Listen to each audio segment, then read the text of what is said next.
தமிழ்நாட்டினுடைய அமைச்சர் தங்கம் தென்னரசு நேத்து என்னங்க சொன்னாரு? மோடி அவர்கள் தமிழ்நாட்டிற்கு வருவது பெருமை. இது ஐடியா இல்லையா? என்ன பெருமை? நீங்க தான் எதிர்கட்சியா இருக்கும்போது கோ பேக் மோடின்னு கருப்பு பலூன் பறக்க விட்டீங்களா இல்லையா? கருப்பு சட்டை போட்டு வீதியில இறங்கி மோடியை தமிழ்நாட்டிற்குள் வராது என்று இந்த திமுக கும்பல் சொன்னதா இல்லையா? ஆனா தங்கம் தென்னரசு அவர்கள் போராடினாரா இல்லையா?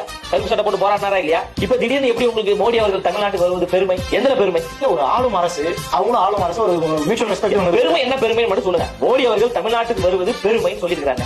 ஏதாவது ஒரு பெருமை? நீங்க கேட்ட கல்வி வளர்ச்சி நிதி 2000 கோடியை மோடி அவர்கள் கொடுத்துட்டாரா? கச்சத்தீவை மோடி அவர்கள் மீட்டு கொடுத்துட்டாரா? நீட் தேர்வை ரத்து செஞ்சுட்டாரா? காவிரி பிரச்சனையை தீர்த்துட்டாரா? எதுல பெருமை சொல்லுங்க. இல்ல, தூத்துக்குடியுடைய இந்த விரிவாக்கம் 1700 கோடி ரூபாய் அளவுக்கான வேலைகள் நடந்துட்டு இருக்கு. அதெல்லாம் ஓபன் பண்ணாரு. அது பெருமை சொல்லுங்க. மோடி அவர்கள் தமிழ்நாட்டுக்கு வருவது பெருமை. நீங்க தான் சொன்னீங்க ஐடியாலஜிக்கு வார் நடந்துட்டு இருக்கு. மோடி அவர்கள் பாசிசம்ங்க.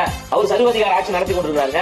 பிறப்புக்கும் எல்லா உயிருக்கும் என்கிற சமத்துவ அரசியல் எங்களுடைய அரசியல், தமிழக வெற்றிகளுடைய அரசியல். திமுக மறுக்கிறாங்க. ஆமாங்க. எப்படி மறுக்கிறாங்க? எங்க அவங்ககிட்ட எங்க சமூக நீதி இருக்கு? எங்க சமத்துவம் இருக்கு? சொல்லுங்க. எங்க இல்ல? சமூக நீதி என்னங்க? சமூக நீதி என்னங்க? சம வாய்ப்பு சம உரிமை கொடுப்பதானங்க சமூக நீதி. திமுக இத்தனை வருஷம் 1967 இருந்து இப்ப 2026 தேர்தல் வரப்போது.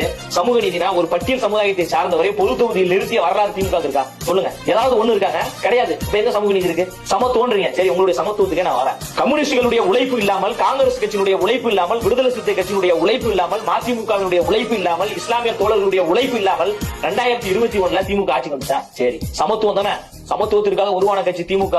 சமத்துவத்தை நாங்கள் நிலைநிறுத்துவோம் சொல்லக்கூடிய திமுக ஆட்சியிலும் அதிகாரத்திலும் நீங்க பங்கு கொடுத்தீங்களா? ஆட்சியிலும் அதிகாரத்திலும் பங்கு கொடுப்பதான சமத்துவம்.